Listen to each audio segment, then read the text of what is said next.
So hello everyone. In this video we would be covering the questions on calendar. इससे पहले हमने part 1 में पूरे कॉन्सेप्ट की एक्सप्लेनेशन को समझा था। डिफरेंट टॉपिक्स हमने समझे थे, जैसे ऑड डेज क्या होता है, लीप ईयर हम कैसे देखते हैं, ऑड डेज को हम काउंट कैसे करते हैं, लीप ईयर होने पे ऑड डेज की काउंटिंग में क्या इफेक्ट पड़ता है, ये सब चीजें हमने वहाँ पे कवर करेंगे। अब हम यहाँ पे क्वेश्चंस करेंगे जिसमें हम उन कॉन्सेप्ट्स को यूज करेंगे। तो अगर हमने पार्ट 1 नहीं देखा है तो आई वुड सजेस्ट कि आप लोग उसको देखें, क्योंकि उसके बाद यहाँ पे जब आप क्वेश्चंस करेंगे उन कॉन्सेप्ट्स को अप्लाई करके, तो इन क्वेश्चंस को समझना काफी इजी हो जाएगा। Okay, so let's start with this video. ठीक है, तो अभी क्वेश्चन देखते हैं। What was the day of the week on 16th July 1776?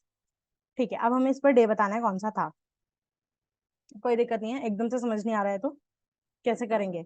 देखो, अभी हमने देखा कि हर 400 साल में number of odd days is 0। तो यहाँ पे हम देख सकते हैं कि 1600 ईयर्स तक कितने ऑड डेज हो गए, 0 ऑड डेज हो गए।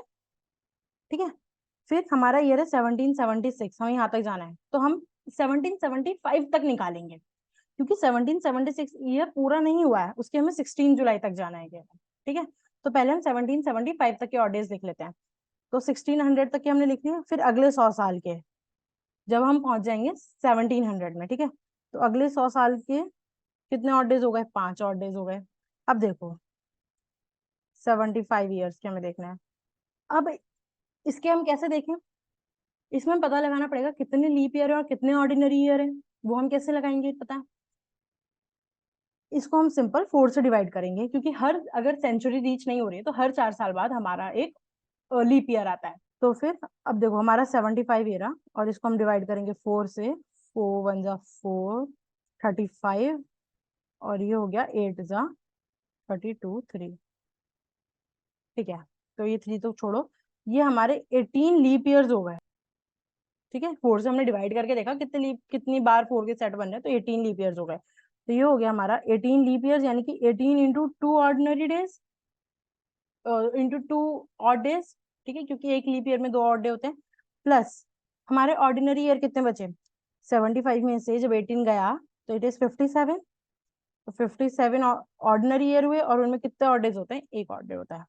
तो ये हो गया हमारे 18 टू जा 36 odd days plus 57 odd days. ये हो गया 36 ऑड डेज में से 7 के वीक्स निकालो जितने बन रहे हैं। ठीक है, कितने बन रहे हैं 35 तक, तो 1 ऑड डे प्लस 57 में भी 1 ऑड डे आ रहा है। ठीक है, तो ये हमारे यहाँ पे आ गए 2 ऑड डे। इनको मैं सर्कल कर लेती हूँ, जितने हमारे ऑड डेज आ रहे हैं, ये आया, ये आया और ये आया। ठीक है, अब हमने 1775 तक देख लिया हमारे कितने ऑड डेज आ रहे हैं। अब हमें जाना कहाँ तक था, 16 जुलाई 1776। अब हमें 1776 वाला जो ईयर है उसके 16 जुलाई तक जाना है।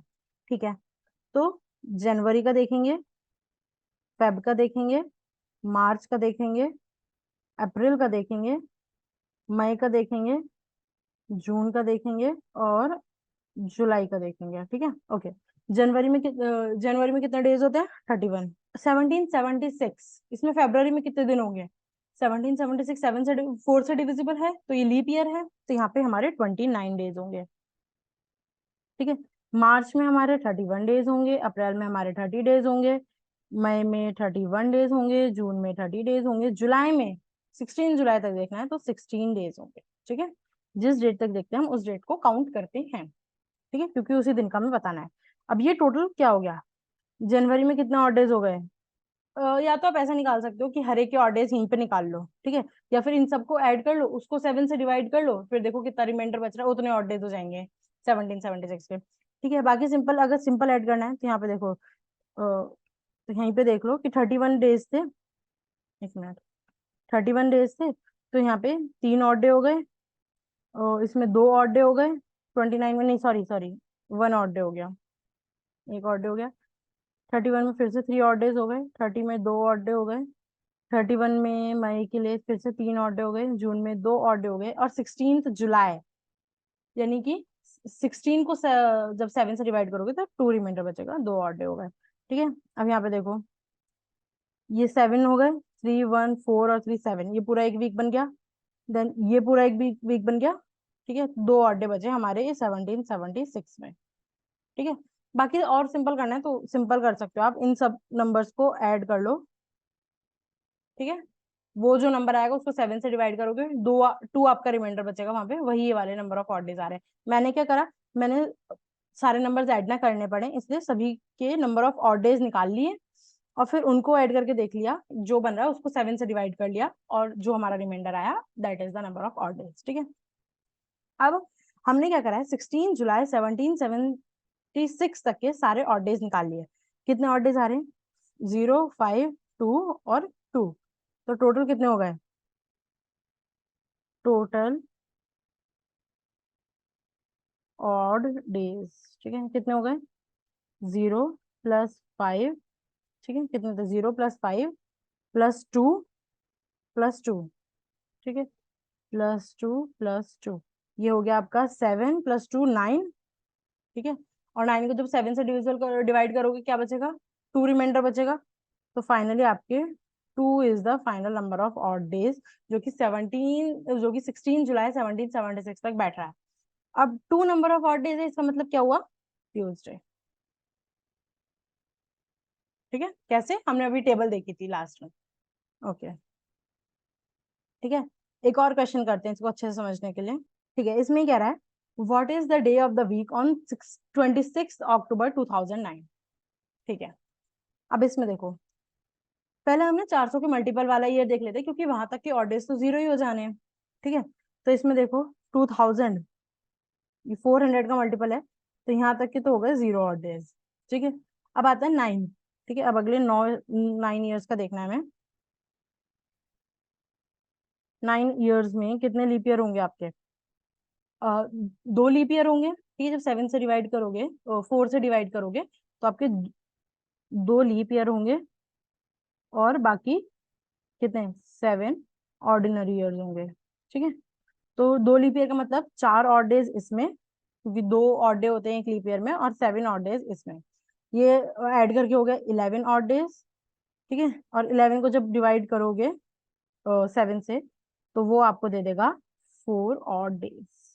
ठीक है, नहीं, इसमें गलती हो गई। क्या गलती हो गई, हमें यहाँ पे 9 तक नहीं देखना था, क्योंकि 26 अक्टूबर 2009 का पूछा है, तो 2009 वाला ईयर कंप्लीट नहीं हुआ है, तो यहाँ पे हमें देखना था 8 साल तक। ठीक है, और 8 साल तक देखेंगे तो 2 लीप ईयर ही आएंगे और 6 ऑर्डिनरी ईयर्स आएंगे यहाँ पे। ठीक है, तो ये आपका 6 हो जाएगा, और ये आपके 10 ऑड डेज बचेंगे। ठीक है, और अब आपके ये कितने बचे, ये हो गए 3 ऑड डेज। ठीक है, 7 से डिवाइड करने के बाद। ठीक है, अब हमने 2008 तक कवर कर लिया, अब हमें 2009 को कहाँ तक कवर करना है, 26 अक्टूबर तक। ठीक है, तो इसको अब दूसरे तरह, जैसे पिछले वाले में हमने क्या करा था, हर एक के ऑड डेज निकाल लिए थे, हर एक मंथ के, इस बार हम दूसरी तरह से कर रहे हैं, सभी के हम ऐड कर देते हैं। ठीक है, जनवरी में 31 हो गए, 2009 है तो फरवरी में 28 हो गए, जनवरी फरवरी मार्च अप्रैल में 30 हो गए, मई में 31 हो गए, जून जुलाई अगस्त, अगस्त में 31, सितंबर, and then it is October में हमारे 26, क्योंकि 26 के हमें निकालनी है। ठीक है, अब इन सबको ऐड करोगे, 9, 10, 11, 12, 13, और 13 और 6 19, ये हो गया आपका 9, 1 कैरी, ये हो गया 29। ठीक है, ये हमारे हो गए कितने डेज अभी तक हमने देख लिए, 2009 वाला जो हमारा ईयर है, ठीक है, 26 अक्टूबर तक का। ठीक है, अब जब 2 to 9 डेज हो गए उसमें, तो इसको हम 7 से डिवाइड करेंगे, तभी हमें पता चलेगा कितने और डेज आ रहे हैं इसमें अब तक के में। ठीक है, इसको 7 से डिवाइड करो, 4 × 28, 1 रिमाइंडर 9, 2 × 14, 5 रिमाइंडर। ठीक है, 5 और डेज आ रहे हैं हमारे इसमें, ये 8 ईयर्स तक का हो गया, और 26 अक्टूबर तक में हमारे आ रहे हैं 5 और डेज, 5 आ रहे हैं, हाँ। ठीक है, तो इसको देखो, तो हमारे 2000 ईयर्स तक तो 0 ऑड डेज हुए, फिर अगले 8 साल में हमारे 3 ऑड डे आ गए, फिर 26 अक्टूबर तक 2009 वाला जो ईयर था इसमें हमारे 5 ऑड डेज आ गए। ठीक है, तो अब टोटल ऑड डेज कितने हो गए, 0 + 3 + 5 यानी कि 8 हो गए। और इसमें से हमारा 7 का एक वीक निकल जाएगा पूरा, तो यानी कि 1, यानी कि एक ऑड डे हुआ 26 अक्टूबर 2009 तक, then it is Monday. Okay, ठीक है। ठीक है, अब ये दूसरी तरह के क्वेश्चन है जो मैं बात कर रही थी। यहाँ पे आपको एक डे की एक डेट का डे दिया होगा और दूसरी डेट के लिए डे पूछा होगा। ठीक है, क्वेश्चन देखते हैं। If 10 May 1997 was a Monday, what was the day on 10 October 2001? ठीक है, अब इसमें एक जो मेजर गलती हो सकती है, जैसे अभी हमने देखा हम किसी भी डेट का डे डायरेक्ट निकाल सकते हैं। ठीक है, तो हमें ये गलती नहीं करनी है कि हम इस डेट का डायरेक्ट डे निकाल दें। ठीक है, क्योंकि ये गलत आ सकता है। यहाँ पे हमें जो इसका डे निकालना है वो इस रेफरेंस से निकालना है। ठीक है, अगर जो इन्होंने दे रखा है कि 10 मई 1997 को मंडे था, अगर ये सही दिया होगा तो ऑब्वियसली अगर आप इसको डायरेक्ट निकालोगे तो वो भी सही आएगा, पर ये जरूरी ही नहीं है कि इन्होंने सही दिया हो। ठीक है, अगर आप इसको गूगल करोगे 10 मई 1997 को कौन सा डे था, तो आपको देखेगा कि यहाँ पे कोई और डे भी हो सकता है सेम भी हो सकता है अलग भी हो, क्वेश्चन पे डिपेंड करता है, कुछ भी वो दे सकता है। ठीक है, तो यहाँ में जो हमें सॉल्व करना है वो हमें क्वेश्चन में जो इन्फॉर्मेशन गिवन है उसके हिसाब से सॉल्व करना है। ठीक है, तो अब हम इन क्वेश्चन को कैसे करते हैं, इसमें हम क्या करेंगे, हम जो हमें डेट दी है उसका हमें डे पता है। ठीक है, और जिस डेट के बारे में हमें डे निकालना है उस तक के number of odd days count करेंगे। ठीक है, अब अगर नंबर ऑफ ऑड डे एक आ रहा होगा तो आपका एक दिन आगे शिफ्ट हो जाएगा, जैसे कि हमने बर्थडे वाले एग्जांपल में बिल्कुल स्टार्टिंग में वीडियो में समझा था कि आपका बर्थडे अगर ट्यूसडे को पड़ रहा है तो अगले साल हो सकता है वेनसडे को पड़े, क्योंकि वो ऑर्डिनरी ईयर रहा होगा और एक ऑड डे रहा होगा वहां पे। ठीक है, ऑर्डिनरी ईयर में एक ऑड डे होता है। तो यहाँ पे हम जो हमें डेट गिवन है उससे लेकर जिस डेट पे हमें फाइंड आउट करना है वहां तक के नंबर ऑफ ऑड डेज देखेंगे, और उससे हमें पता चल जाएगा कि कितने ऑड डेज आ रहे हैं। जितने ऑड डेज आएंगे उतने से हम इस मंडे को आगे शिफ्ट कर देंगे। लेकिन अगर 2 ऑड डेज आ रहे हैं तो मंडे ट्यूसडे वेनसडे, तो इस डेट को वेनसडे हो जाएगा। अगर 6 ऑड डेज आ रहे हैं तो मंडे को 6 टाइम्स आगे करोगे तो संडे आएगा, तो इस डेट को संडे हो जाएगा। ठीक है, इस तरह से ये क्वेश्चन सॉल्व होते हैं। तो अब हम इसको आराम से कर सकते हैं। कैसे करेंगे, देखो 10 मई का हमें दे रखा है कि कौन सा दिन था। ठीक है, तो 10 मई के बाद से हमें डेज गिनने हैं 10 अक्टूबर तक 2001 के। ठीक है, तो अब पहले तो इसमें देखो कि 1997 में कितने दिन बच गए, देख लेते हैं। 1997 में आपके मई में 10 दिन चले गए, तो मई में कितने होते हैं, 31 दिन होते हैं, 31 डेज होते हैं। तो 21 मई बच गया, 21, फिर जून, जुलाई, अगस्त, सितंबर, अक्टूबर, नवंबर, दिसंबर। ठीक है, ये हो गया। ये आपके दिन हो गए, नंबर ऑफ डेज फ्रॉम 1997। इसके बाद 1998, 1999, 2000। ठीक है, इसके डेज आपको काउंट करने हैं यहाँ पे। ठीक है, ये हो गए टोटल कितने हो गए, ये 3 4 5, और ये हो गया स्पेस। ठीक है, मतलब 235 डेज बच गए। क्या हम क्या कर रहे हैं, एक बार दोबारा सुन लो। हम कर रहे हैं 10 मई से 10 अक्टूबर, 10 मई 1997 से 10 अक्टूबर 2001 तक के डेज काउंट कर रहे हैं, इनके बीच में कितने दिन हैं। ठीक है, उसमें हम फिर देखेंगे कितने ऑड डेज हैं। ठीक है, एक्चुअली हम इन दोनों के बीच के नंबर ऑफ ऑड डेज निकाल रहे हैं। तो यहाँ से यहाँ तक में कितने ऑड डेज हो गए, इसको यहीं पे कैलकुलेट करके खत्म करते हैं, बड़ा नंबर नहीं बनाते हैं। तो इसमें कितने ऑड डेज जाएंगे, जब 7 से डिवाइड करोगे तो 21, और फिर 25, 4 ऑड डेज हो गए। ठीक है, ये हो गया 1997 ईयर हमने देख लिया। अब 1998, 1998 लीप ईयर है नहीं, तो ये तो हमारे 1997 के हो गए। फिर 1998 में कितने हो गए, एक हो गया क्योंकि ये ऑर्डिनरी ईयर है। देन 1999 में कितने हो गए, 0 हो गए, ओ सॉरी, एक हो गया। ठीक है, फिर 2000 में कितने हो गए, ये एक लीप ईयर है तो यहाँ पे 2 ऑर्डिनरी डेज हो गए। ठीक है ना, 2001 में कितने हो गए, ये हमें काउंट पता चलेगा कि 10 अक्टूबर तक कितने डेज हैं, फिर उसमें कितने ऑर्डिनरी डे कितने ऑड डेज बैठ रहे हैं। ठीक है, ये हमें काउंट करने पड़ेंगे। इसको फिर से कर लेते हैं। जनवरी, फेब्रवरी में इसमें 28 होंगे, मार्च, अप्रैल, मई, जून, जुलाई, अगस्त, सितंबर एंड अक्टूबर। 10 अक्टूबर पूछा था, क्या पूछा था? 10 अक्टूबर, ठीक है। ये हो गया। इसको ऐड करोगे, 10, 11, 12, 13, ये हो गया 3, 1 कैरी, 5, 10, 28 हो गया, ठीक है। 283 डेज हो गए आपके, और 2001 वाले ईयर में 10 अक्टूबर तक। तो इसमें ऑड डेज कितने हो गए? 283 को जब डिवाइड करोगे तो आपका 3 रिमाइंडर आएगा, तो 3 इज द ऑड डेज, ठीक है। तो आपके टोटल ऑड डेज कितने हो गए अब? 4, 2, 1, 1, 3, ठीक है। इन सबको ऐड करोगे, 6, 7, और ये 4, 7 और 4, 11 ऑड डेज हो गए, यानी कि इसमें से 7 का पूरा एक वीक निकल जाएगा। तो आपका आंसर इसमें होगा 4 ऑड डेज, ठीक है। 4 ऑड डेज का मतलब क्या हो गया यहाँ पे, कि हमें जो हमें डे दिया था उससे 4 दिन आगे शिफ्ट करना है अब, ठीक है। तो मंडे के बाद Tuesday, Wednesday, Thursday, Friday. Friday is the answer, ठीक है। तो अगर 10 मई 1997 को मंडे था, देन 10 अक्टूबर 2001 को फ्राइडे था, ठीक है। ठीक है, इस क्वेश्चन को करते हैं। If seventh day of a month is 3 days earlier than Friday, what day will it be on the 19th day?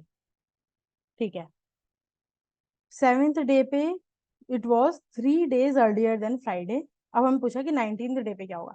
Seventh day of a month का मतलब क्या हो रहा है, कि 7 डेट को, 7 तारीख को, ठीक है, हमारा था 3 days earlier to Friday. 3 days earlier क्या होगा? थर्सडे, वेनसडे, ट्यूसडे, यानी कि इट इज ट्यूसडे,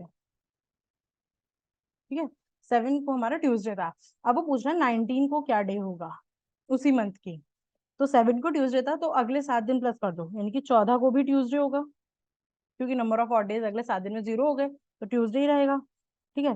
फिर 21 को क्या होगा? ट्यूसडे होगा। हमसे क्या पूछा था? 19 का, 21 को ट्यूसडे है, ये हमें दिख गया। तो 19 को क्या होगा? 2 दिन पीछे कर दो, क्या हो गया? संडे, ठीक है। 19 को फिर संडे होगा, ओके, ठीक है। इस क्वेश्चन को देखते हैं। The calendar for the year 2009 will be is the same for which year? ठीक है, मतलब 2009 का जो कैलेंडर था सेम किस ईयर का होगा अब, ठीक है।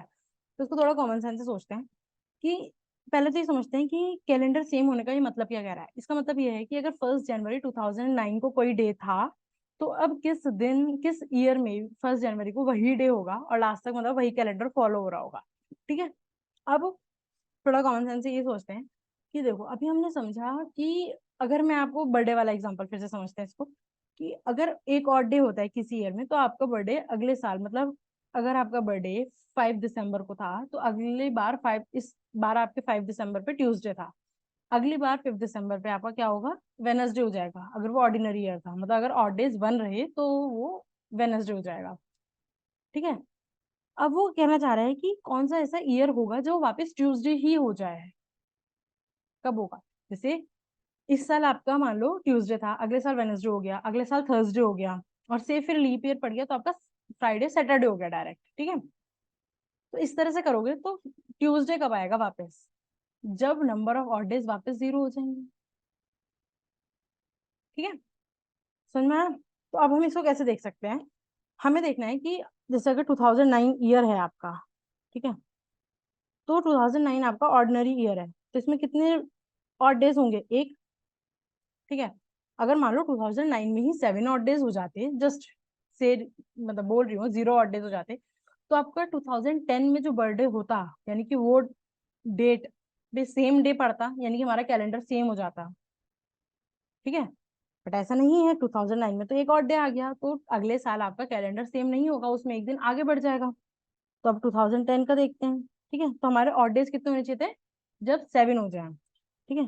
2010 में फिर से एक ऑड डे होगा, फिर 2011 में देखो, इसमें भी एक ऑड डे होगा, क्योंकि ये सब ऑर्डिनरी ईयर्स आ रहे हैं। फिर 2012 में देखो, 2 ऑड डेज होंगे। अब तक हमारे कितने हो गए ऑड डेज? 1, 2, 3, 4, 5 ऑड डेज हो गए। जैसे ही हमारे 7 ऑड डेज होंगे, हमारा कैलेंडर रिपीट हो जाएगा, ठीक है। 2013 में कितने ऑड डेज होंगे? एक होगा फिर से। 2014 में कितने होंगे? एक होगा फिर से। अब देखो कितने हो गए ये, 3, 4, 5, 6, 7, 7 ऑड डेज हो गए। अब हमारे 7 ऑड डेज कंप्लीट हो गए, यानी कि हमारे 0 ऑड डेज रह गए हैं। ठीक है, यानी कि अगले साल का जो कैलेंडर होगा 2014 के बाद, यानी कि 2015 का जो कैलेंडर होगा, that would be same as 2009। ठीक है, क्योंकि हर साल एक एक दो दो ऑड डेज जुड़ते गए, डिपेंडिंग अपॉन कि वो ऑर्डिनरी ईयर था या लीप ईयर था। अब 2015 का जब कैलेंडर आएगा तब तक हमारे नंबर ऑफ ऑड डेज वापस 7 हो चुके हैं। अब जब 7 हो चुके हैं तो इन दोनों साल का कैलेंडर बिल्कुल सेम हो जाएगा। ठीक है, तो इसका आंसर आपका हो गया बी, 2015। ठीक है, ओके, ठीक है, एक और क्वेश्चन देखते हैं। The last day of a century can not be. ठीक है, अब इस क्वेश्चन को पहले थोड़ा समझते हैं क्या कह रहा है। ये कह रहा है जो सेंचुरी वाले ईयर्स होते हैं, लाइक कि 100, 200, 300, 1600, 1700, 1800, 1900 या 1200, ये जो भी सारे ईयर्स होते हैं, इनका जो लास्ट डे होगा 31 दिसंबर, वो क्या नहीं हो सकता? क्या वो मंडे नहीं हो सकता कभी भी? क्या वो ट्यूसडे नहीं हो सकता कभी भी? क्या वो थर्सडे नहीं, वेनसडे नहीं हो सकता? जो भी है, ठीक है। अब इसको हम कैसे करेंगे? देखो, हमने स्टार्टिंग में पढ़ा था कि जो हमारे 100 ईयर्स होते हैं, उसमें हमारे 5 ऑड डेज होते हैं। ठीक है, तो 5 ऑड डेज में हमें मतलब क्या हो गया? अगर हम शुरू के स्टार्टिंग के ईयर्स देखें, जब से काउंटिंग, जब से हमारा कैलेंडर बनने शुरू हुए हैं, तो जो हमारे 100 साल पूरे हुए होंगे, फर्स्ट सेंचुरी आई होगी हमारी, तब तब हमारा क्या हुआ होगा? 5 ऑड डेज हुए होंगे, यानी कि उस दिन फ्राइडे होगा। ठीक है, सिमिलरली अगर आप 1300 वाले सेंचुरी की बात करो तो उसमें भी लास्ट में क्या होगा? फ्राइडे होगा, क्योंकि 1200 तक तो 0 ऑड डेज हो जाएंगे। 1300 वाला अगले 100 साल के ऑड डेज देखेगा, उसमें भी 5 ऑड डेज होंगे, तो फ्राइडे बैठेगा। ठीक है, तो यानी कि ये इस नंबर पर डिपेंड कर रहा है कहीं ना कहीं। ठीक है, तो हमने देखा था कि 200 ईयर्स में कितने ऑड डेज होंगे? 3 ऑड डेज होंगे। ठीक है, तो यानी कि वेनसडे होगा। फिर 300 ईयर्स में कितने ऑड डेज होंगे? एक ऑड डे होगा। ठीक है, तो ये कितना होगा? मंडे हो गया। ठीक है, इसका मतलब क्या पता चल रहा है हमें कि सेंचुरी का जो लास्ट वाला डे है वो फ्राइडे हो सकता है, वेनसडे हो सकता है, मंडे हो सकता है। नाइस। फिर 400 वाले में क्या होता है? 0 ऑड डेज होते हैं, यानी कि वो संडे भी हो सकता है। ठीक, बस। अब जब आगे करोगे सेंचुरीज तो वो यही रिपीट होने लगेंगी। 500 करोगे तो वो 100 वाली आ जाएगी, फ्राइडे। तो हमारे सेंचुरी के लास्ट में बस ये 4 दिन हो सकते हैं। क्या? फ्राइडे, वेनसडे, मंडे और संडे। ठीक है, यानी कि इसमें देखोगे तो ट्यूसडे नहीं हो सकता। Tuesday is the answer. ठीक है, कौन कौन से डे नहीं हो सकते?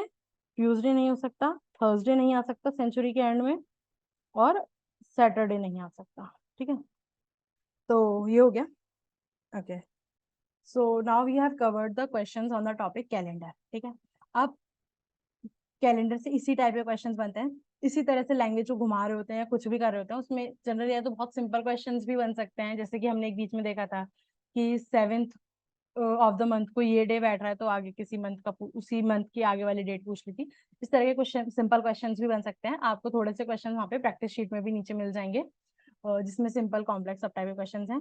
बाकी कॉम्प्लेक्स क्वेश्चन इसके ऐसे ही बनते हैं जो अभी हमने कवर करे हैं, कि कोई सी भी डेट दे दी, उस दिन कौन सा डे होगा, या फिर इफ इस डेट को ये वाला डे था तो कोई और डेट के लिए उन्होंने पूछ लिया। ठीक है, okay, so there are the practice questions in the description box. You can try those questions, and if you face any doubt, please contact me over LinkedIn or Instagram. Links are in the description. See you in the next video. Bye.